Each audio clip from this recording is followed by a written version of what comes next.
Welcome back to this new tutorial.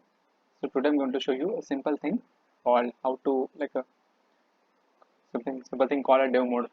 So let's say if you want to add some extra features, extra functionalities by using a dev mode in the Pix site. So for that you need to turn on the dev mode. So it's quite real simple. It's easy. So just open the editor and click on or just hover dev mode and turn on dev mode like this. So these are the options. It's called Velour Dev mode. Explore Velour documentation for more info. So these are the documentations, API reference, articles, video tutorials, forum. You can also turn off Dev mode. So here are the things that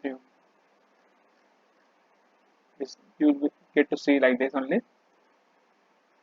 Public backend, search the code, basically npm, create packages, then report, developer tools, and whatnot.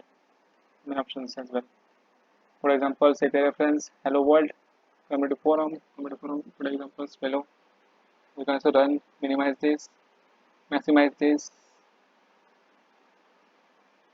minimize, maximize, like this you can do.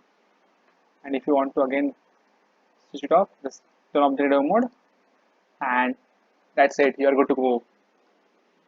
So I hope you understood. I hope you got it. Thanks for watching.